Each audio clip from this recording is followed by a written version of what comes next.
Glória ao nome do Senhor. Bom dia a todos, amém? Que a graça e a paz do nosso Senhor e Salvador Jesus Cristo esteja sobre sua vida essa noite. Essa noite não, essa manhã, né? Essa manhã é o costume da noite ainda. Amém, irmãos? Você que tem a sua Bíblia, irmão, abra ela comigo no Evangelho de Lucas. Lucas, no capítulo 1. Nós vamos fazer uma leitura um pouquinho extensa. Nós vamos ler quase todo o capítulo 1 de Lucas. Lucas, capítulo 1, no verso 26. Estamos na véspera do Natal. Não vamos ter culto à noite. Puxamos nosso culto para amanhã. E assim será também no próximo domingo, amém, irmãos? Dia 31 nós não teremos culto à noite, mas nós teremos um culto na parte da manhã para louvar a Deus, ouvir o Evangelho e encerrar o ano cultuando que é uma bênção do Senhor para as nossas vidas. Lucas, capítulo 1, versículo 26. Você encontrou? Se você encontrou, dá um amém. Se você não tiver Bíblia, os irmãos vão colocar o texto aqui no projetor para você acompanhar conosco. Lucas, capítulo 1, verso 26, diz assim: No 6º mês da gestação de Isabel, Deus enviou o anjo Gabriel a Nazaré, uma cidade da Galileia, a uma virgem de nome Maria. Ela estava prometida em casamento a um homem chamado José, descendente do rei Davi. Gabriel apareceu a ela e lhe disse: Alegre-se, mulher favorecida, o Senhor está com você. Confusa, Maria tentou imaginar o que o anjo quis dizer. Não tenha medo, Maria, disse o anjo, pois você encontrou favor diante de Deus. Ficará grávida e dará à luz um filho e o chamará Jesus. Ele será grande e será chamado Filho do Altíssimo. O Senhor Deus lhe dará o trono de seu antepassado Davi, e ele reinará sobre Israel para sempre. Seu reino jamais terá fim. Maria perguntou ao anjo: Como isso acontecerá? Eu sou virgem. O anjo respondeu: O Espírito Santo virá sobre você, e o poder do Altíssimo a cobrirá com sua sombra. Portanto, o bebê que vai nascer será santo e será chamado Filho de Deus. Além disso, sua parenta Isabel ficou grávida em idade avançada. As pessoas diziam que ela era estéril, mas ela concebeu um filho e está no 6º mês de gestação, pois nada é impossível para Deus. Maria disse: Sou serva do Senhor. Que aconteça comigo tudo o que foi dito a meu respeito. E o anjo a deixou. Alguns dias depois, Maria dirigiu-se apressadamente à região montanhosa da Judéia, a cidade onde Zacarias morava. Ela entrou na casa e saudou Isabel. Ao ouvir a saudação de Maria, o bebê de Isabel se agitou dentro dela, e Isabel ficou cheia do Espírito Santo. Em alta voz, Isabel exclamou: Você é abençoada entre as mulheres, e abençoada é a criança em seu ventre. Porque tenho a grande honra de receber a visita da mãe do meu Senhor. Quando ouvi sua saudação, o bebê em meu ventre se agitou de alegria. Você é abençoada, pois creu no que o Senhor disse que faria. Maria respondeu: Minha alma exalta o Senhor. Como o meu espírito se alegra em Deus, meu Salvador, pois ele observou sua humilde serva. E de agora em diante, todas as gerações me chamarão abençoada, pois o poderoso é santo e fez grandes coisas por mim. Demonstra misericórdia a todos que o temem, geração após geração. Seu braço poderoso fez coisas tremendas. Dispersou os orgulhosos e os arrogantes. Derrubou os príncipes de seus tronos e exaltou os humildes. Encheu de coisas boas os famintos e despediu de mãos vazias os ricos. Ajudou seu servo Israel e lembrou-se de ser misericordioso, pois assim prometeu a nossos antepassados, a Abraão e a seus descendentes para sempre. Maria ficou com Isabel cerca de 3 meses, então voltou para casa. Chegado o tempo de seu bebê nascer, Isabel deu à luz um filho. Vizinhos e parentes se alegraram ao tomar conhecimento de que o Senhor havia sido tão misericordioso com ela. Quando o bebê estava com 8 dias, eles vieram para a cerimônia de circuncisão. Queriam chamar o menino de Zacarias como o pai, mas Isabel disse: Não, seu nome é João. Então eles lhe disseram: não há ninguém em sua família com esse nome. E com gestos perguntaram ao pai como queria chamar o bebê. Ele pediu que lhe dessem uma tabuinha e, para surpresa de todos, escreveu: seu nome é João. No mesmo instante, Zacarias voltou a falar e começou a louvar a Deus. Toda a vizinhança se encheu de temor, e a notícia do que havia acontecido se espalhou por toda a região montanhosa da Judéia. Todos que ficavam sabendo, meditavam sobre esses acontecimentos e se perguntavam: o que vai ser esse menino? Pois a mão do Senhor estava sobre ele. Então seu pai, Zacarias, ficou cheio do Espírito Santo e profetizou: seja bendito o Senhor, o Deus de Israel, pois visitou e resgatou o seu povo. Ele nos enviou poderosa salvação da linhagem real de seu servo Davi, como havia prometido muito tempo atrás, por meio de seus santos profetas. Agora seremos salvos de nossos inimigos e de todos que nos odeiam. Ele foi misericordioso com os nossos antepassados, ao lembrar-se de sua santa aliança, o juramento solene que fez com nosso antepassado Abraão. Prometeu livrar-nos de nossos inimigos, para servirmos sem medo, em santidade e justiça, enquanto vivermos. E você, meu filhinho, será chamado profeta do Altíssimo, pois preparará o caminho para o Senhor. Dirá a seu povo como encontrar salvação, por meio do perdão de seus pecados, graças às ternas misericórdias de nosso Deus. A luz da manhã, vinda do céu, está prestes a raiar sobre nós, para iluminar aqueles que na escuridão e na sombra da morte, e nos guiar no caminho da paz. João cresceu e se fortaleceu em espírito, e viveu no deserto até chegar o tempo de se apresentar ao povo de Israel. Amém? A leitura é extensa, mas a mensagem não vai ser extensa, amém, irmãos? Vai ser bem resumida. Mas nós vamos falar hoje, irmãos, dentro desse texto, sobre 3 presentes que somente o verdadeiro Natal pode te dar. Dentro de tudo isso que a gente leu aqui, há 3 presentes que somente o verdadeiro Natal ele pode dar para você e ele pode dar para mim. E é isso que nós vamos ver, mas antes nós vamos orar. Se você puder, feche seus olhos e oremos ao Senhor. Pai, nós queremos te dar graças por essa manhã, pela tua igreja que está aqui reunida, pelo teu Espírito que está aqui presente no nosso meio, Pai. Senhor, nós queremos te pedir que o Senhor possa falar conosco essa manhã através da tua palavra. Nos edifica, nos exorta, nos consola. Fala, Senhor, no nosso íntimo, Senhor. Nos leva, Senhor, a viver uma vida que te glorifica. Que nessa manhã o teu nome seja honrado aqui nesse lugar, Senhor. Assim nós oramos, no nome de Jesus. Amém. Amém, irmãos? Então há 3 presentes que somente o verdadeiro Natal ele pode te dar. Veja bem, irmãos, nós estamos nas últimas semanas do ano. E durante essas semanas que antecedem o Natal, a grande maioria das pessoas está desesperada. Como estão as pessoas no tempo de festas ou no encerramento do ano? Elas estão desesperadas e elas estão preocupadas com uma infinidade de coisas. A maneira que as pessoas se encontram nessas últimas 2 semanas, Natal e véspera de Ano Novo, as pessoas estão desesperadas, elas estão preocupadas, a cabeça delas está cheia de coisas, cheia de afazeres, cheia de compromissos. Muitos estão com sua cabeça na reunião da família, nos encontros, nas jantas. Muitos estão com a sua cabeça já nas férias, na praia, no rio, na lagoa. Muitos estão com a sua cabeça na praia, na ceia de Natal que vai acontecer ou de hoje para amanhã em algumas famílias, ou amanhã de meio-dia em outras famílias. As pessoas estão com as suas cabeças, com a sua mente desesperada, com a sua mente preocupada. Muitas pessoas elas estão preocupadas com o presente de Natal. Elas precisam comprar o presente, elas precisam dar o presente. O que eu vou dar para A? O que eu vou dar para B? O que eu vou dar para C? O que eu vou dar para o meu marido?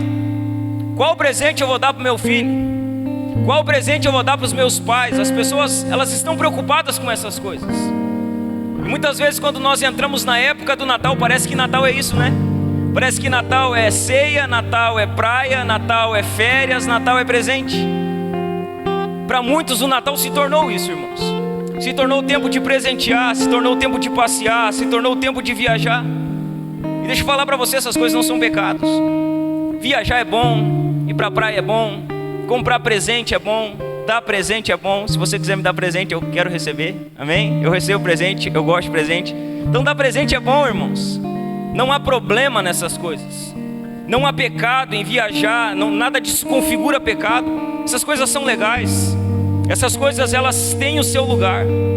Só que o que nós temos que pensar é que a grande verdade é que o Natal ele se tornou mais uma data comercial do que qualquer outra coisa. Eu estava no centro ontem, irmãos, e o centro está lotado. As lojas estão lotadas. Toda loja que você entra está abarrotada de pessoas. Todo lugar que você vai está lotado de pessoas. Pessoas comprando presentes, pessoas gastando, pessoas aproveitando. E o Natal ele tem se tornado essa data comercial, irmãos. Há um fluxo imenso de pessoas na rua. As lojas vão abrir, muitas delas hoje, porque muitos ainda não compraram um presente de Natal. O Natal ele tem perdido a sua essência e o seu sentido e se tornado essa data de comércio. O comércio gira no Natal. O comércio ele vende muito no Natal. E esse espírito de consumismo tem feito muitos perder a verdadeira essência do Natal. Esse espírito de consumismo tomou conta das pessoas dos nossos dias, irmãos. E elas perderam a essência do Natal. Elas se esquecem que Natal, irmãos, ele tem uma essência. E que a essência do Natal é o nascimento de Cristo, o Filho de Deus. Essa é a verdadeira essência do Natal. O que significa, pastor, mas isso é coisa de EBD. É coisa de EBD, mas que talvez não está no seu coração. Não, pastor, mas isso todo mundo sabe disso. Irmãos, a questão é, será que nós cremos nisso ainda com o nosso coração? Será que nós, pastor, mas Jesus não nasceu dia 25. As pessoas não sabem que dia Jesus nasceu. Irmãos, isso é o de menos. O dia histórico, quando isso aconteceu, isso pouco importa para nós. O que importa para nós é que Jesus nasceu. Jesus ele veio. E se foi o dia 25, determinado um dia para que a gente celebre o dia que ele veio, então nós temos que nos alegrar nesse dia. Nós temos que celebrar esse dia. Nós temos que relembrar o que Deus fez nesse dia. A essência do Natal é o nascimento de Jesus Cristo, o Filho de Deus. O Natal que esse mundo tem celebrado, irmãos, ele pode oferecer muitas coisas boas. Ele oferece muitas coisas boas. Porém a maioria dessas coisas é material. A maioria dessas coisas se perde. A maioria das coisas que nós estamos celebrando hoje, ano que vem, nós nem vamos lembrar mais delas. Algumas delas vão se tornar sucata na nossa casa. Algumas delas vão se tornar lixo para nós. Algumas delas vão ficar num canto jogado. E aí nós vamos precisar de outra coisa, de outro presente, de outro objeto para relembrar o que significa o Natal. O Natal ele tem perdido o seu sentido e o mundo ele tem celebrado o Natal. Ele tem oferecido essas coisas passageiras, essas coisas momentâneas, mas preste atenção, existem presentes que somente o verdadeiro Natal pode nos dar. Existem presentes que somente o verdadeiro Natal pode nos dar. E o que é o verdadeiro Natal? O nascimento de Jesus Cristo, o Filho de Deus. Existem presentes que somente o verdadeiro Natal ele pode te dar. Veja bem, o verdadeiro Natal ele pode te dar coisas que o seu dinheiro não pode comprar. O verdadeiro Natal ele pode te dar coisas que você não pode conquistar com a força do seu braço. Há presentes que somente o verdadeiro Natal pode nos dar. E nós vamos falar hoje sobre 3 presentes. 3 presentes que somente o verdadeiro Natal pode te dar. Primeiro, o primeiro presente que somente o verdadeiro Natal pode te dar é fé verdadeira. Fé verdadeira não é algo que você compra em uma loja. Fé verdadeira não é algo que você possui com o seu dinheiro. Fé verdadeira é um presente que somente o verdadeiro Natal pode dar para você. O primeiro presente que o verdadeiro Natal pode te dar é fé verdadeira. Olha o que diz, nós vamos ler do verso 26 ao 33. Diz assim: no 6º mês de gestação de Isabel, Deus enviou o anjo Gabriel a Nazaré, uma cidade da Galileia, a uma virgem de nome Maria. Ela estava prometida em casamento a um homem chamado José, descendente do rei Davi. Gabriel apareceu a ela e lhe disse: alegre-se, mulher favorecida, o Senhor está com você. Confusa, Maria tentou imaginar o que o anjo quis dizer. Não tenha medo, Maria, disse o anjo, pois você encontrou favor diante de Deus. Ficará grávida e dará à luz um filho, e o chamará Jesus. Ele será grande e será chamado Filho do Altíssimo. O Senhor Deus lhe dará o trono de seu antepassado Davi, e ele reinará sobre Israel para sempre. Seu reino jamais terá fim. O que acontece aqui? Gabriel, ele já tinha anunciado pouco tempo atrás a Isabel, a Zacarias mais precisamente, que a sua mulher, que era estéril, iria gerar um filho, e que esse filho dele seria um filho que seria poderoso em obras, que prepararia o caminho do Senhor. Gabriel havia anunciado o nascimento de João Batista. Gabriel agora ele está fazendo um segundo anúncio aqui. Ele vai a Maria e ele anuncia a Maria, uma jovem de Nazaré, na Galileia, que ela ficaria grávida. Gabriel ele traz uma mensagem a Maria. Veja bem, Maria era de Nazaré, na Galileia. O povo de Judá desprezava os judeus da Galileia. Os habitantes de Nazaré eram especialmente desprezados. Veja bem, Maria, o seu povo era um povo desprezado. O seu povo era um povo rejeitado. Veja bem, irmãos, mas Deus em sua graça, Ele escolheu uma jovem de Nazaré, na Galileia, para ser a mãe do Messias prometido. Olha como Deus trabalha, irmãos. Ele pega uma jovem que estava noiva, e o noivado naquele contexto já era casamento. No noivado eles já se chamavam de esposo e esposa. Deus ele pega essa jovem que estava noiva de José, uma jovem de Nazaré, na Galileia, um povo rejeitado, e Deus vem a ela através do anjo e diz: você vai gerar um filho, e esse filho será o Messias prometido. Veja bem, irmãos, você já parou para pensar, já parou para observar como Deus literalmente escolhe pessoas inesperadas para cumprir os seus propósitos? Você já parou para observar que Deus ele escolhe pessoas inesperadas, Ele escolhe pessoas desqualificadas, Ele escolhe pessoas que não são, como Paulo diz, para confundir os que são. Ele pega essas pessoas e usa essas pessoas para cumprir os seus grandes propósitos. Foi assim que Deus trabalhou na vida de Maria. É assim que Deus trabalha na nossa vida, irmão. É assim que Ele trabalha na vida do seu povo. Ele pega pessoas inesperadas, escolhe pessoas literalmente inesperadas e cumpre seus propósitos. Maria era essa mulher inesperada. E quando nós falamos de Maria, há uma grande discussão a respeito de Maria, né? Uns idolatram Maria demais e outros rejeitam Maria demais. Há dois extremos, irmãos, quando nós falamos a respeito de Maria, que as pessoas caem. O primeiro deles, há pessoas que colocam Maria numa posição acima do que a Bíblia coloca. Maria é uma mulher importante nas Escrituras. Irmãos, ela carregou o Messias no seu ventre. O nosso Salvador, ele foi carregado no ventre de Maria. Só que há pessoas que colocam Maria acima do que a Bíblia revela. Eles chamam ela de Mãe de Deus, Imaculada, Intercessora, Corredentora e Rainha do Céu. E esse é um extremo. Só que muitos de nós vêm para a igreja evangélica e aí nós caímos no outro extremo. Para uns Maria é tudo, só que para muitos de nós Maria se tornou nada. E nós não honramos quem Maria é, nós não respeitamos quem Maria é. E esse é o segundo extremo, aqueles que não dão o reconhecimento necessário que a palavra de Deus dá. Olha o que Isabel diz. Isabel diz assim: porque tenho a grande honra de receber a visita da mãe do meu Senhor. Olha como Isabel trata Maria. Ela trata Maria com honra. Ela sabia quem Maria era e o que Maria estava fazendo, quem Maria estava carregando. Muitos caem nesses dois extremos. O que nós podemos saber de Maria, dentro do texto, é que Maria era da tribo de Judá, descendente de Davi, e ela era virgem. Maria era uma mulher da tribo de Judá, descendente de Davi e virgem. Ela era esposa ou estava noiva de um carpinteiro de Nazaré, chamado José. E provavelmente os dois eram pobres, porque quando Jesus vai nascer, eles não tinham dinheiro para nada, né? Jesus nasce num estábulo. Eles não tinham dinheiro para pagar uma grande estalagem. Então provavelmente Maria e José, tudo indica que ambos eram pobres. A essa jovem, que era noiva de José, o anjo Gabriel, de forma surpreendente, traz a notícia que ela seria a mãe do Messias prometido. A essa jovem de Nazaré, pobre, casada com um carpinteiro.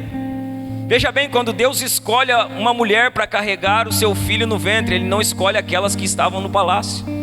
Ele escolhe uma jovem, uma menininha, virgem, pobre, casada com um carpinteiro, de Nazaré. Ele envia o seu anjo e diz: você vai gerar o Messias prometido. Imagina você, irmão, como Maria recebe essa notícia. Do nada um anjo aparece para ela. Do nada um anjo diz que ela vai ser mãe. E ela diz: olha, eu sou virgem, eu nunca me deitei com homem nenhum, eu ainda sou noiva. Você imagina como ela reage, irmãos, a uma notícia tão inesperada como essa? Olha, você vai ser mãe, você vai carregar o Messias prometido, você vai gerar de uma forma sobrenatural. Você imagina a reação de Maria, irmãos? Sabe como ela recebe diante dessa notícia? Ela recebe com humildade e honestidade diante de Deus. O anjo vem e traz a notícia. E aí olha o que Maria vai dizer no verso 34. Depois de Gabriel trazer a notícia a ela, olha o que ela diz. Maria perguntou ao anjo: como isso acontecerá? Eu sou virgem. Olha a reação que ela tem. O anjo traz uma notícia para ela, inesperada, e ela diz: olha, como isso vai acontecer? Eu sou virgem. Quando Maria faz essa pergunta, isso não é um sinal de incredulidade. Ela não está duvidando do que vai acontecer. A questão é, ela não sabe como isso vai acontecer. A pergunta de Maria não é um sinal de incredulidade, mas sim uma expressão da verdadeira fé. Maria creu na promessa, mas ela não entendeu como a promessa se cumpriria. Em nenhum momento ela duvida do anjo. O questionamento dela é: como isso pode acontecer? Eu sou virgem, como eu vou gerar? Ela creu na promessa, mas não entendeu como a promessa se cumpriria. Como pode uma virgem dar à luz a uma criança? Gabriel vai explicar isso para Maria. E Gabriel vai falar 3 coisas para ela, preste atenção aqui. Como pode uma virgem dar à luz a uma criança? Gabriel explica como isso seria possível. Primeiro, isso seria possível porque seria um milagre, seria uma obra do Espírito Santo. Olha o que ele diz no verso 35, a parte A. O anjo respondeu: o Espírito Santo virá sobre você, e o poder do Altíssimo a cobrirá com sua sombra. Como isso é possível? O anjo diz: o Espírito Santo descerá sobre você, o poder do Altíssimo te envolverá. O que vai acontecer com você, Maria, é um milagre, é uma obra do Espírito Santo. Gabriel ressalta uma segunda coisa. Ele diz: será um milagre, uma obra do Espírito Santo. E ele diz, segunda coisa que ele explica, ele ressalta que o bebê seria um ente santo. O que nasceria de Maria seria um ente santo, que não compartilha da natureza pecaminosa humana. Olha o que ele diz na parte B do verso 35. Portanto, o bebê que vai nascer será santo e será chamado Filho de Deus. Veja bem, irmãos, Jesus, ele não conheceu o pecado. Põe para nós 2 Coríntios 5:21. Jesus, ele não conheceu o pecado. Olha o que Paulo vai dizer: pois Deus fez de Cristo, aquele que nunca pecou, a oferta por nosso pecado, para que por meio dele fôssemos declarados justos diante de Deus. Jesus não conheceu o pecado. Jesus, ele não cometeu o pecado.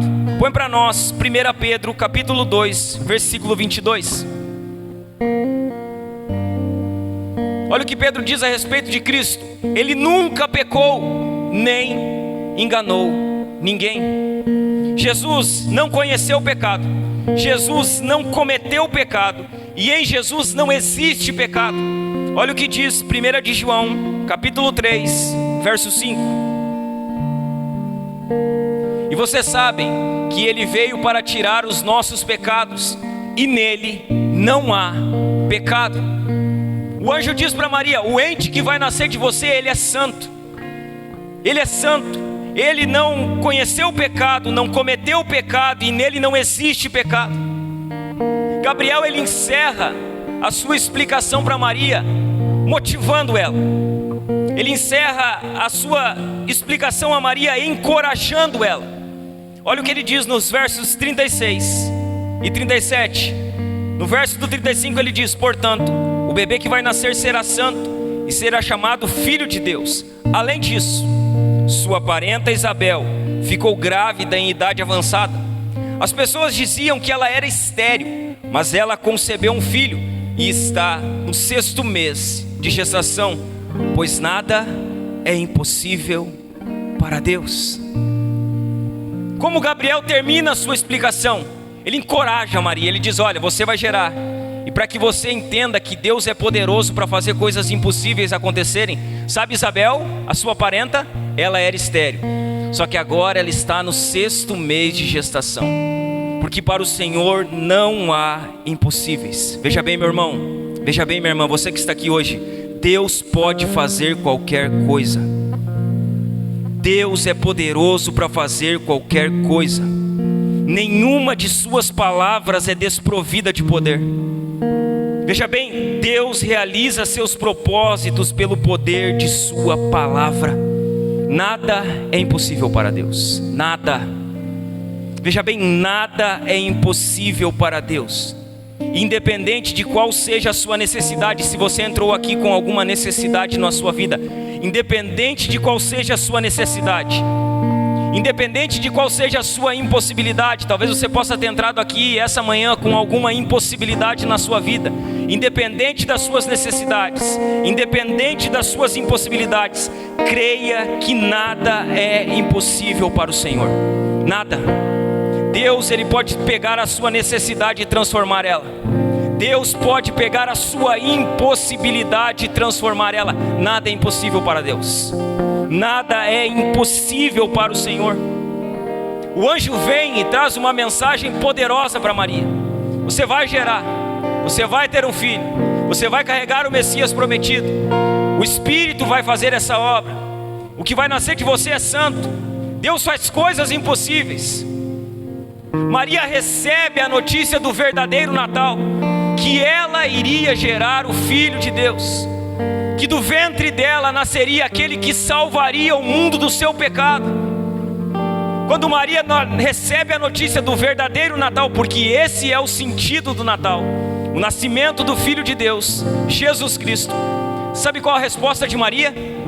Maria responde com fé.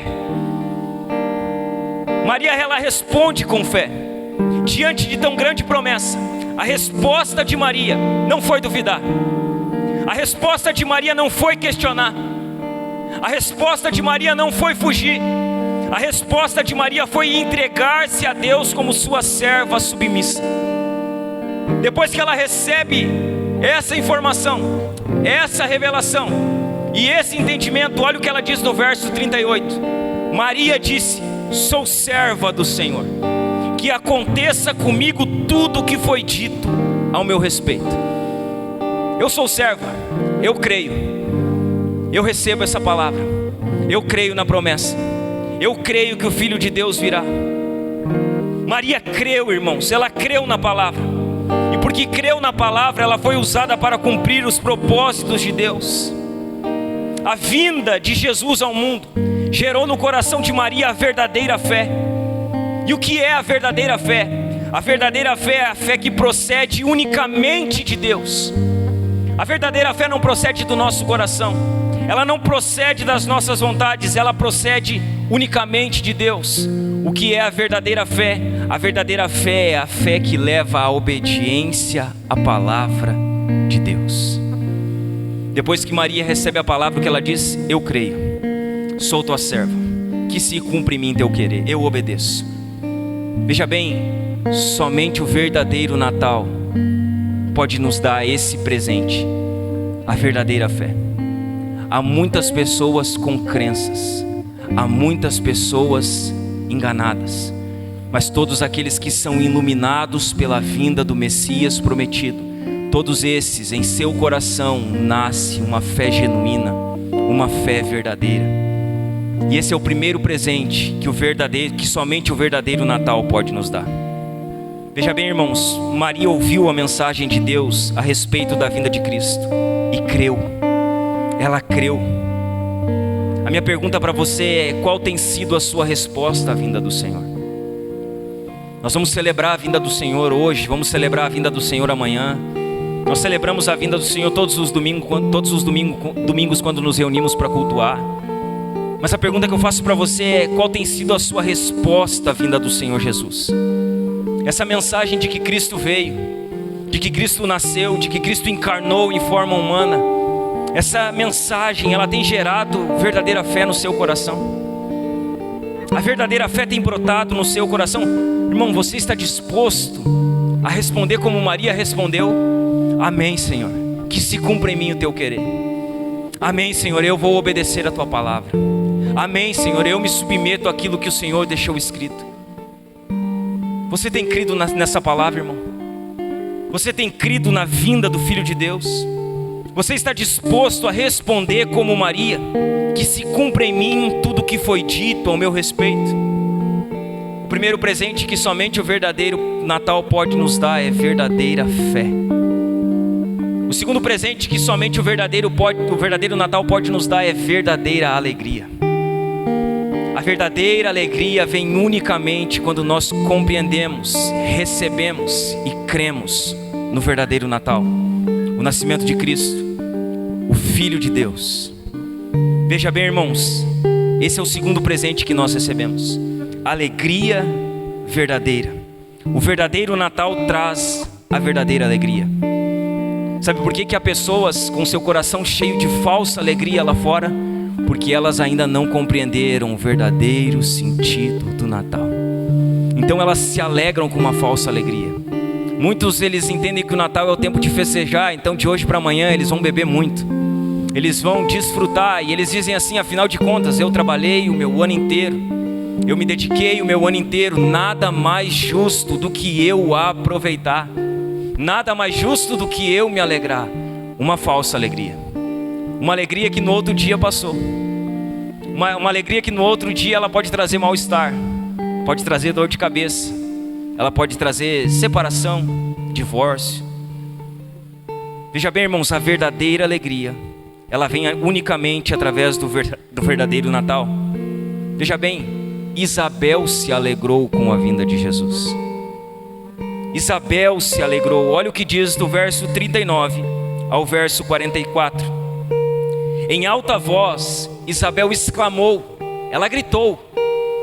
Quando Maria e Isabel se encontram, alguns dias depois, Maria dirigiu-se apressadamente à região montanhosa da Judeia, a cidade onde Zacarias morava. Ela entrou na casa e saudou Isabel. Ao ouvir a saudação de Maria, o bebê de Isabel se agitou dentro dela, e Isabel ficou cheia do Espírito Santo. Em alta voz, Isabel exclamou: você é abençoada entre as mulheres, e abençoada é a criança em seu ventre, porque tenho a grande honra de receber a visita da mãe de meu Senhor. Veja bem, quando Isabel recebe a visita de Maria, Isabel ela se alegra por Maria estar grávida.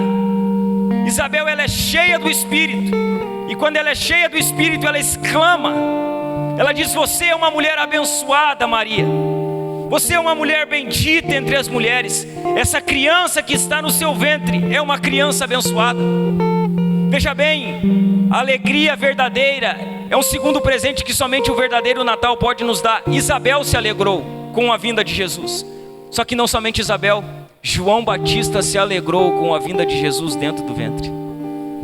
Quando Maria chega, Isabel se alegra com a presença de Maria, com a vinda do Messias. Isabel se alegrou com a vinda de Cristo. Ela exultou, ela exclamou ao se encontrar com Maria e o bebê em seu ventre. João Batista, ainda no ventre ele se alegra. Olha o que diz o verso 41. Ao ouvir a saudação de Maria, o bebê de Isabel se agitou dentro dela, e Isabel ficou cheia do Espírito Santo. Aí no verso 44, Isabel vai dizer assim: quando ouvi sua saudação, o bebê em meu ventre se agitou de alegria. Quando João Batista se encontra com Jesus, Jesus ainda dentro do ventre de Maria, João Batista se alegra com a vinda de Jesus, mesmo antes do seu nascimento, mesmo antes de ambos serem trazidos à concepção da vida. Sabe o que acontece? João Batista se alegra. O verdadeiro Natal traz a verdadeira alegria. Isabel se alegrou com a vinda de Jesus. Maria se alegrou, João Batista se alegrou com a vinda de Jesus. Maria se alegrou com a vinda de Jesus. Sabe o que acontece com Maria? Ela se alegra. E porque ela se alegra, nós vamos ler aqui que do verso 46 até o verso 56, a alegria de Maria faz com que ela cante. Maria, ela se alegra com a vinda de Jesus. A alegria de Maria levou ela a entoar um cântico de louvor. Nós vamos ver, você lembra de Ana? Ana era estéril. E quando Ana gera Samuel, o que Ana faz? Ana, ela canta, ela louva. Se você ler o livro de 1 Samuel, você vai encontrar lá o cântico de Ana. Um cântico de louvor de Ana por Deus ter abençoado ela e tornado ela uma mulher fértil. O que Maria faz aqui? Maria canta. O cântico de Maria, ele é chamado de Magnificat, e ele traz citações e referências do Antigo Testamento, especialmente dos Salmos e do cântico de Ana. Maria, irmãos, ela guardou a palavra de Deus em seu coração, e ela transformou essa palavra em cântico. Maria cantou. Em seu cântico, preste atenção, em seu cântico de alegria, Maria, ela vai relatar o que Deus havia feito a 3 recebedores de seus presentes. Maria vai cantar, e o cântico de Maria vai relatar o que Deus fez por 3 recebedores dos seus presentes. O primeiro, Maria vai cantar a respeito do que Deus fez por ela. Maria canta a respeito do que Deus havia feito por ela. O que Deus fez por Maria, pastor? Primeiro, Deus salvou Maria. Maria foi salva. Olha o que diz o verso 47. Maria respondeu: minha alma exalta o Senhor. E no verso 47, como o meu espírito se alegra em Deus, meu Salvador. O que Deus fez por Maria? Deus salvou Maria. Veja bem, irmãos, Maria era uma mulher pecadora como todos nós, e ela precisou crer em Deus para receber a salvação. O que Deus fez por Maria? Ele salvou Maria. O que mais Deus fez por Maria? Ele escolheu Maria para ser a mãe do Messias. Olha o que diz o verso 48. Pois ele observou sua humilde serva, e de agora em diante todas as gerações me chamarão abençoada. Deus, ele escolheu Maria para ser a mãe do Messias. Ele cuidou dela, ele protegeu ela, ele guardou ela debaixo do seu favor. Deus poderia ter escolhido qualquer outra mulher para ser a mãe do seu filho, só que Maria foi a eleita. Maria foi a escolhida. Deus, ele escolhe Maria. Deus, ele chama Maria. Uma terceira coisa que Deus, ele fez por Maria, ele usou o seu poder em favor dela, que é o que vai dizer o verso 49. Pois o poderoso é santo e fez grandes coisas por mim. Maria, ela creu em Deus, se sujeitou à vontade de Deus, e Deus realizou um milagre em sua vida. Deus usou Maria para dar luz ao Salvador do mundo. Então, primeiro, Maria canta a respeito do que Deus fez por ela. Segundo, Maria vai cantar a respeito do que Deus fez por Israel, que é o que está lá nos versos 54 e 55, que vai dizer assim: ajudou o seu servo Israel e lembrou-se de ser misericordioso, pois assim prometeu a nossos antepassados, a Abraão e a seus descendentes para sempre. Apesar da condição precária de Israel, a nação ainda era serva de Deus, e Deus, ele ainda ajudaria seu povo a cumprir os seus propósitos. Deus estava do lado de Israel. Ele se lembraria de sua misericórdia e cumpriria suas promessas. Maria canta a respeito do que Deus fez por ela. Maria canta a respeito do que Deus fez por Israel. E Maria canta a respeito do que Deus fez por nós. Em seu cântico de gratidão e de louvor a Deus, um cântico de alegria, Maria canta a respeito do que Deus fez por nós. Veja os versos 50 a 53. Diz assim: demonstra misericórdia a todos que o temem, geração após geração. Seu braço poderoso fez coisas tremendas. Dispersou os orgulhosos e os arrogantes. Derrubou príncipes de seus tronos e exaltou os humildes. Encheu de coisas boas os famintos e despediu de mãos vazias os ricos. Maria canta a respeito do que Deus fez por nós. E em seu cântico ela inclui o povo de Deus, um povo que teme de geração em geração. Maria canta a respeito de mim e de você. No seu cântico de alegria ela canta a respeito da igreja do Senhor, do povo de Deus que teme a Ele de geração em geração. Todos nós, irmãos, recebemos a misericórdia de Deus e o seu socorro.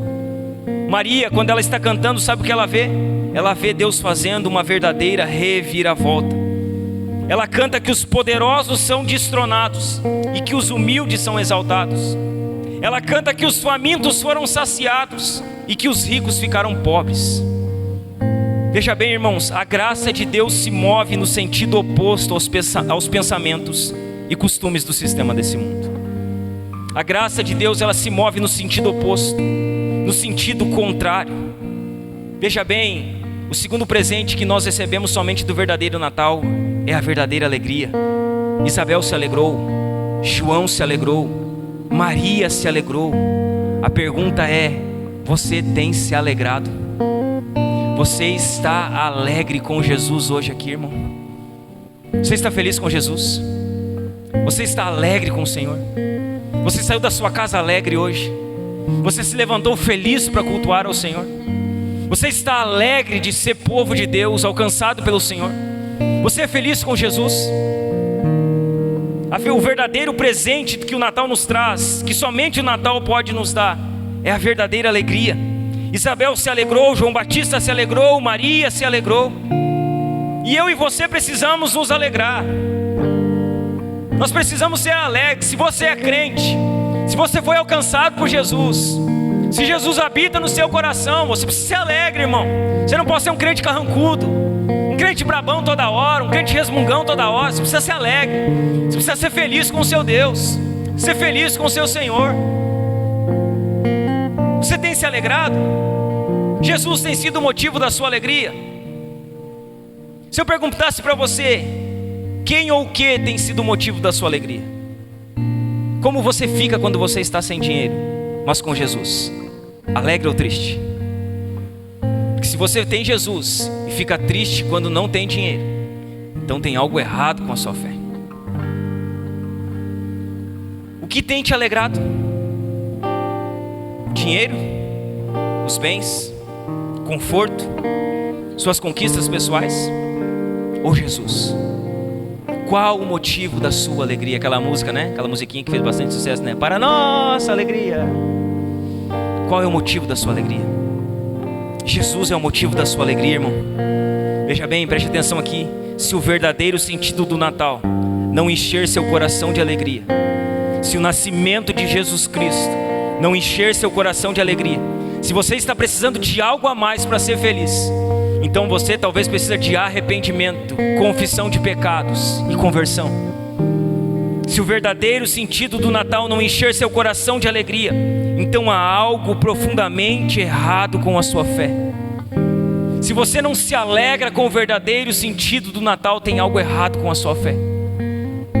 Veja bem, há 3 presentes que somente o verdadeiro Natal pode nos dar: verdadeira fé, verdadeira alegria, e o terceiro presente que somente o verdadeiro Natal pode nos dar: verdadeira gratidão. Somente o verdadeiro Natal pode nos dar verdadeira gratidão. Esse é o terceiro presente que somente o verdadeiro Natal nos traz. Nós não vamos ler o texto, nós vamos descompactar ele um pouco. Mas sabe o que nós vamos ver aqui na sequência do texto? Que Isabel, ela dá à luz ao seu filho que o anjo havia dito que ela geraria. João Batista nasce como Deus havia prometido.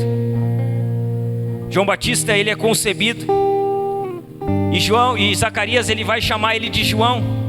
E aqui é uma grande confusão. João Batista, ele está com seus lábios fechados, porque ele não creu na promessa. Se você ler o início do capítulo 1 de Lucas, você vai ver isso. O anjo vem e fala com Zacarias, e Zacarias, ele não crê naquilo. E porque ele não crê, Deus fecha os seus lábios. Quando o anjo fala com Zacarias, ele diz: você vai ter um filho, o nome do seu filho será João, ele será grande, ele preparará o caminho para o Senhor. E João não crê, e porque ele não crê, Deus ele fecha a boca de João Batista, de Zacarias. A incredulidade de Zacarias fez com que Deus fechasse os seus lábios durante toda a gestação de Isabel. Isabel ela gera, e eles chamam o menino de João. Olha o que vai dizer o verso 57 e 58. Chegando o tempo de seu bebê nascer, Isabel deu à luz um filho. Vizinhos e parentes se alegraram ao tomar conhecimento de que o Senhor havia sido tão misericordioso com ela. Isabel ela gera o seu filho. Veja bem, irmãos, aqui eu quero abrir um parênteses. Isabel queria engravidar e não podia, e Deus deu um filho para ela. Os judeus, irmãos, com razão, eles consideravam os filhos presentes de Deus. Sabe como os judeus consideravam os filhos presentes? Tanto que vai ter um salmo que diz que os filhos são herança do Senhor, e que bem-aventurado o homem que enche a sua aljava deles, que ele não será envergonhado nas portas da cidade. Os judeus eles consideravam os filhos presentes de Deus, e é exatamente isso que os filhos são. Veja bem, Isabel queria ter um filho e não podia. E hoje as mulheres podem ter filhos e elas preferem muitas vezes abortar os seus filhos, matar uma criança no ventre. Elas preferem não ter a criança. Sabe que nós vemos que há muita inversão, irmãos. Há muita coisa errada. E aqui eu quero trazer somente uma única citação de Warren Wiersbe, que ele diz assim: quando pensamos, isso aqui é fato, quando pensamos que 1,5 milhão de bebês são abortados todos os anos, somente nos Estados Unidos. Veja bem, somente nos Estados Unidos, todos os anos, 1,5 milhão de bebês que estão no ventre, sendo gerado, que já são uma vida, eles são abortados. Todos os anos, 1,5 milhão de bebês são mortos no ventre. Quando nós pensamos nisso, Warren Wiersbe ele vai dizer: nós podemos ver como nos afastamos das leis de Deus. Sabe o que denota esse assassinato de bebês no ventre? Afastamento da lei de Deus. O que na Bíblia era tido como honra, como prazer, como privilégio, hoje muitas vezes é tratado como nada, irmãos. Era um prazer para um judeu ter filhos. Eles queriam ter filhos, muitos filhos. E quando eles tinham filhos, qual era o costume? O costume que eles tinham era chamar o filho homem pelo nome do pai. Então o filho homem, o costume judeu, a tradição dos judeus era: o filho homem carrega o nome do pai. Ele é chamado pelo nome do pai, ou pelo nome de algum outro membro da família. Veja bem, João nasce, e eles dizem: olha, vai se chamar João. E aí os parentes e os amigos começam a questionar, dizendo: não, na nossa família não tem ninguém que se chama João. O nome do pai dele não é João, é Zacarias. Olha o que vai dizer o verso 59 até o verso 64. Quando o bebê estava com 8 dias, eles vieram para a cerimônia de circuncisão. Queriam chamar o menino de Zacarias, como o pai, mas Isabel disse: não, seu nome é João. Então eles lhe disseram: não há ninguém em sua família com esse nome. E com gestos perguntaram ao pai como queria chamar o bebê. Ele pediu que lhe dessem uma tabuinha, e para surpresa de todos, escreveu: seu nome é João. No mesmo instante, Zacarias voltou a falar e começou a louvar a Deus. Quando eles começam a questionar Zacarias e Isabel, dizem: não, vai se chamar João. E aí eles questionam Zacarias. Zacarias escreve numa tabuinha: é João mesmo, pode chamar ele de João, que o nome dele será João. No mesmo instante que Zacarias escreve o nome na tábua, seus lábios se abrem, e o que Zacarias vai fazer? Ele vai cantar. Zacarias vai louvar. E veja bem, depois de estar com seus lábios fechados, Deus abre os lábios de Zacarias, e a primeira coisa que Zacarias faz, ele louva. O que Zacarias louva? O que Zacarias canta? Zacarias ele vai entoar um cântico de gratidão. E veja bem, ele não vai agradecer por Deus ter aberto seus lábios. Ele não vai agradecer a Deus por João Batista. Zacarias vai cantar um cântico e ele vai agradecer a Deus pela vinda do Salvador. Ele vai cantar a respeito de Cristo. Zacarias, ele tem seus lábios abertos, sua boca se abre, então ele canta. E o seu cântico relata 4 significados da vinda de Jesus Cristo ao mundo. Zacarias vai cantar, ele vai agradecer, e o canto dele, o cântico dele, o louvor dele, vai relatar 4 significados da vinda de Jesus Cristo ao mundo. Zacarias vai cantar a respeito da vinda de Cristo ao mundo. E qual o significado da vinda de Cristo ao mundo? A vinda de Cristo ao mundo abriu a porta da prisão. Veja bem, quando Cristo veio ao mundo, a porta da prisão em que nós estávamos foi aberta, irmãos. Cristo abriu a porta da prisão. Olha o que diz o verso 68. 67 diz assim: então Zacarias ficou cheio do Espírito Santo e profetizou: seja bendito o Senhor, o Deus de Israel, pois visitou e resgatou o seu povo. Zacarias canta a respeito da vinda de Cristo que abriu a porta da prisão. Na minha Bíblia aqui diz resgatar, na sua Bíblia provavelmente vai dizer resgatar, redimir. E essa palavra redimir aqui significa libertar mediante o pagamento de um resgate. Preste atenção, irmãos, Jesus veio ao mundo, ele veio ao mundo para trazer libertação aos cativos e salvação para aqueles que eram prisioneiros do pecado, do diabo e da morte. Esse éramos nós. Sabe quem nós éramos antes de Cristo? Prisioneiros do pecado, do diabo e da morte. E sabe o que a vinda de Cristo faz? Ela abre essa porta. Cristo nos resgata dessa condição. Nós não podemos nos libertar a nós mesmos.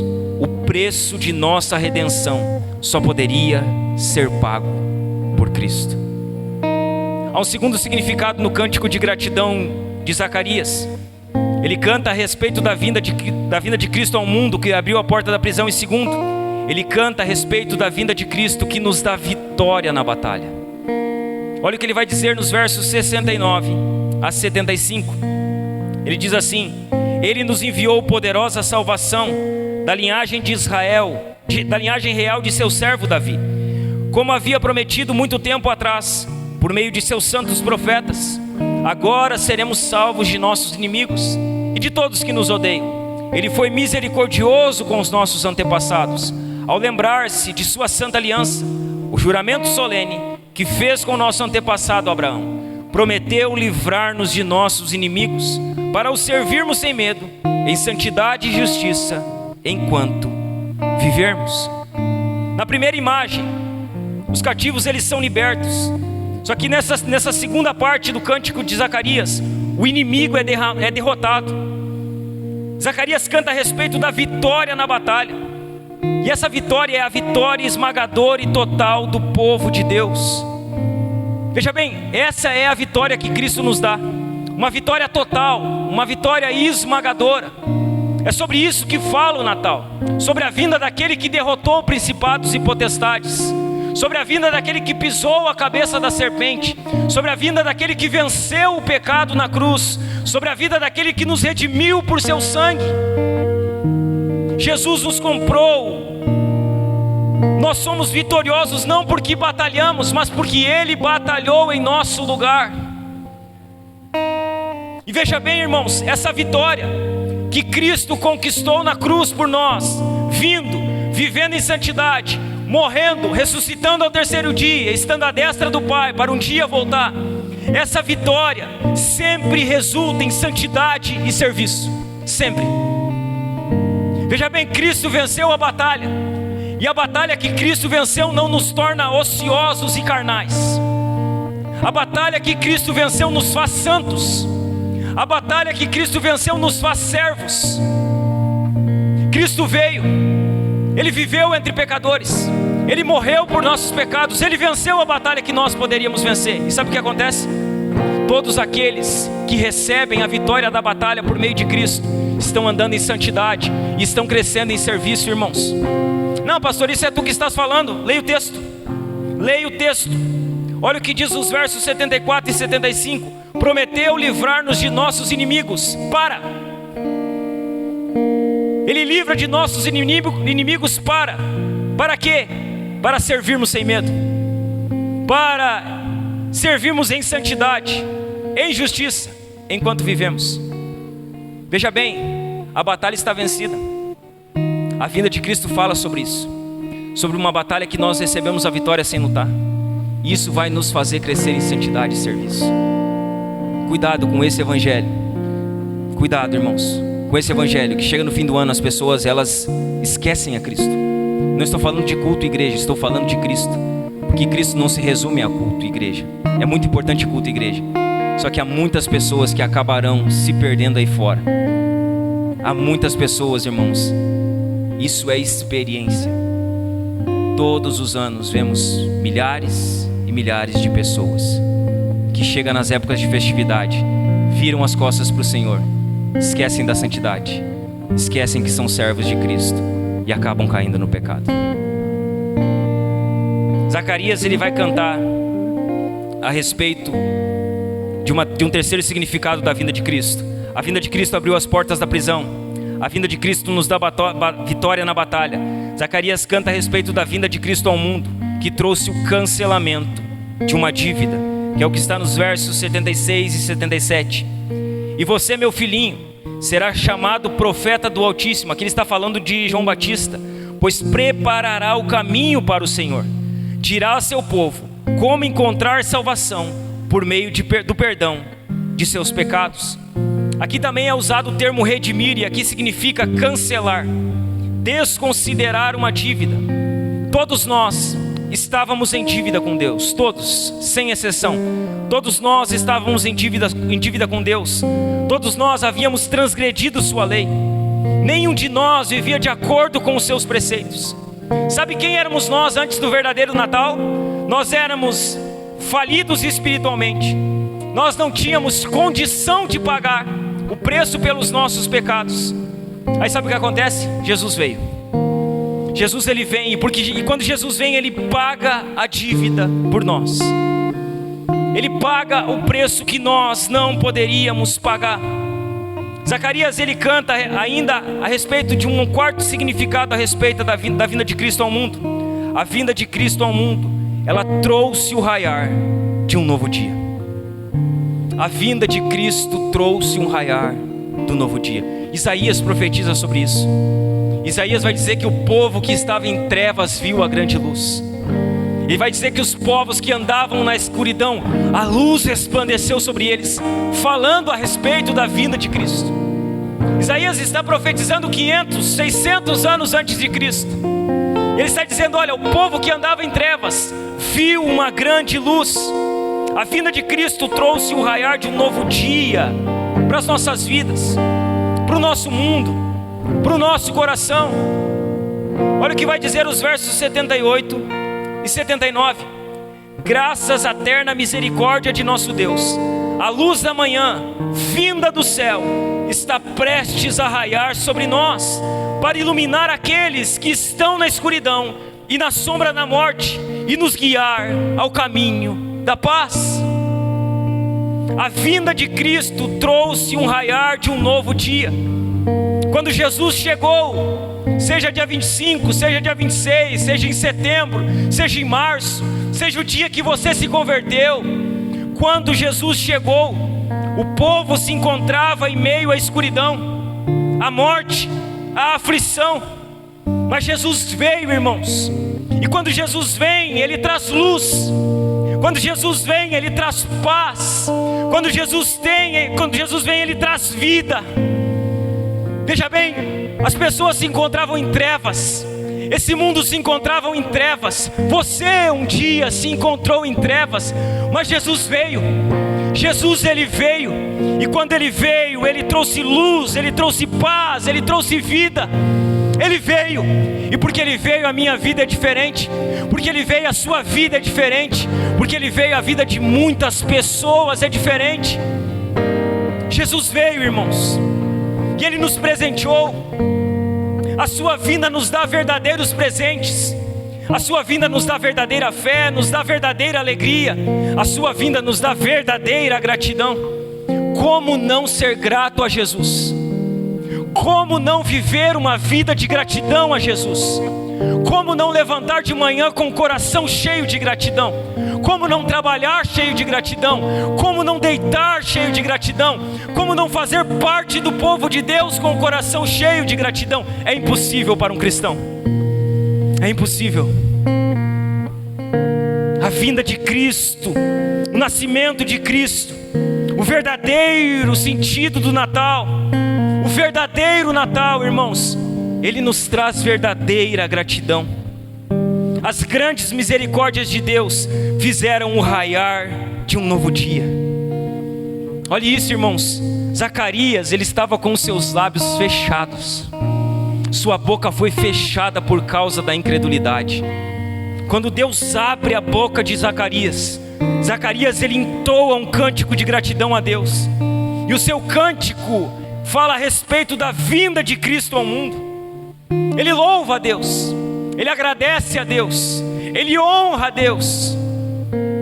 Veja bem, meus irmãos, Zacarias louvou, Zacarias entoou, Zacarias foi grato pela vinda do Messias. Mas e você? Você que está aqui hoje, você tem sido grato a Deus por Ele ter enviado o seu Filho a esse mundo para pagar a dívida que era nossa? Você tem sido grato? Você tem orado em gratidão? Você tem louvado em gratidão? Quando o louvor é ministrado aqui, você abre os seus lábios e diz ao Senhor: obrigado, Senhor, por teu Filho Jesus Cristo. Obrigado, Senhor, por ter enviado teu Filho Jesus Cristo. Senhor, eu te louvo por Jesus. Senhor, eu te adoro por Jesus. Senhor, eu te honro por Jesus. Senhor, nada que eu possa dizer será suficiente para te agradecer por Cristo ter sido enviado a esse mundo. Você tem tido um coração grato.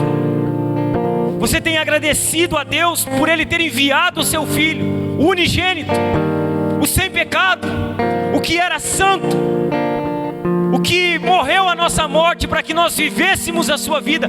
Você tem sido grato a Deus por isso?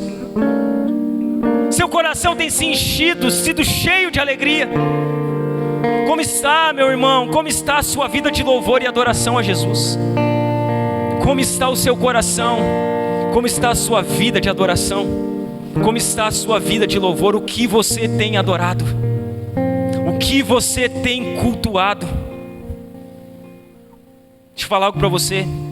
Jesus é digno da nossa mais devota adoração.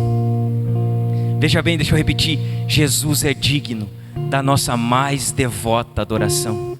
A quem você tem se devotado? Quem tem ocupado o lugar de Cristo no seu coração?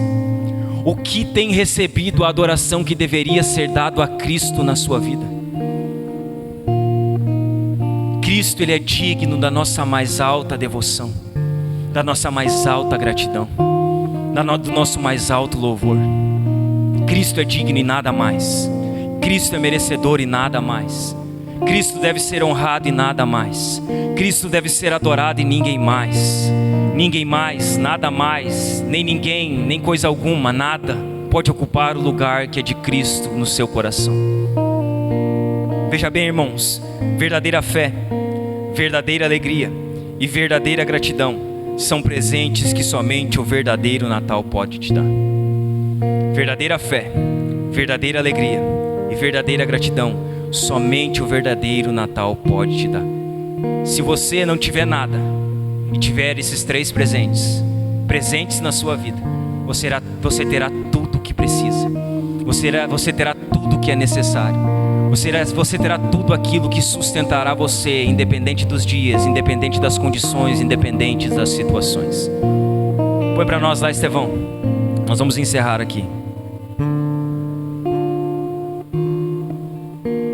Verdadeira fé, verdadeira alegria e verdadeira gratidão são presentes que somente o verdadeiro Natal podem te dar. Portanto, 4 coisas aqui que você precisa observar. Primeira delas, lembre sempre que Jesus é a verdadeira razão do Natal. Lembre sempre disso. Lembre diariamente disso. Lembre disso hoje à noite quando você for cear com a sua família. Lembre disso amanhã ao meio-dia quando você sentar com seus familiares. Lembre-se sempre que Jesus é a verdadeira razão do Natal. Ore amanhã ao meio-dia ou hoje à noite em gratidão a Jesus. Deixe claro para as pessoas da sua família que o que você está celebrando não é uma data festiva apenas, não é uma data comercial apenas. Você está celebrando o nascimento do Filho de Deus. Primeira coisa, lembre-se sempre que Jesus é a verdadeira razão do Natal. Não deixe que o seu Senhor seja ignorado. Não permita. Não permita que Jesus seja ignorado nessa data. Não permita que Jesus seja ignorado nesses dias. Não permita que Jesus seja apenas mais alguma coisa do Natal. Apenas um complemento. Jesus não é o complemento do Natal. Jesus é o Natal. Jesus não é um participante do Natal. Jesus é o Natal. Só existe Natal por causa de Cristo. Então não ignore ao seu Senhor.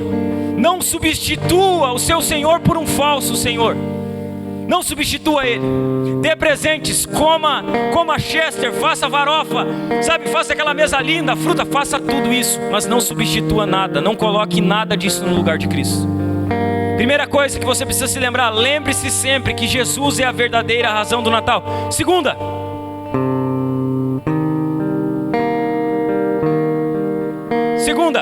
creia nas boas novas de Jesus. A segunda coisa que você precisa, diante dessa mensagem de hoje, creia nas boas novas de Jesus. Maria ouviu, só que ela não apenas ouviu, ela creu e ela obedeceu. E esse é o ciclo sempre. Nós ouvimos, cremos e obedecemos. Toda vez que ouvimos as boas novas, a finalidade dela é obediência, não informação. Então creia nas boas novas de Jesus. Maria ouviu, creu e obedeceu. Você não pode apenas ouvir, você precisa crer e obedecer. Você precisa crer e obedecer. Essa é a evidência da verdadeira fé. Você quer saber se você tem fé? Quer saber? Apenas observe se você tem ouvido, crido e obedecido. Se não há obediência àquilo que você crê, não há fé verdadeira. A fé verdadeira sempre nos conduz à obediência. Segunda coisa então, creia nas boas novas de Jesus. Terceira coisa, se alegre em Jesus. Se alegre. Hoje você tem que sair daqui alegre, irmão. Tá quente. Vai chover, não sei. Vai dar temporal, não sei. Mas se der temporal, se alegre. Se tá quente, se alegre. Você está num culto, você precisa se alegrar. Então se alegre, irmão. Você veio aqui adorar a Jesus, se alegre nele. Isabel se alegrou, João se alegrou, Maria se alegrou. E você como cristão precisa se alegrar com o verdadeiro significado do Natal. Para nós esse dia é um dia de alegria. Não por aquilo que temos, ou pelos presentes que ganharemos, mas por ser o dia em que celebramos o nascimento do nosso Senhor. Se alegre. Seja um crente alegre. Seja um crente feliz com Jesus. Seja um crente que está feliz. Se alegre nele diariamente. Quarta e última coisa, seja grato por Jesus. Zacarias glorificou ao Senhor Deus por ter enviado o seu filho a esse mundo. Ele demonstrou sua gratidão louvando ao Senhor Deus. Da mesma forma, sua boca precisa expressar louvor a Deus por ter enviado Jesus Cristo. Seja grato e que a sua gratidão seja demonstrada por cânticos, por sacrifícios de louvor, por adoração. Essas são 4 coisas, irmãos, que você precisa fazer diante dessa mensagem. Lembre-se sempre que Jesus é a verdadeira razão do Natal. Creia nas boas novas, se alegre em Jesus e seja grato por Jesus. Vamos encerrar a nossa manhã de culto ao Senhor, colocando isso na prática, nos alegrando, louvando e agradecendo ao Senhor Deus por ter enviado o seu Filho Jesus. Se você puder, irmãos, se coloque de pé.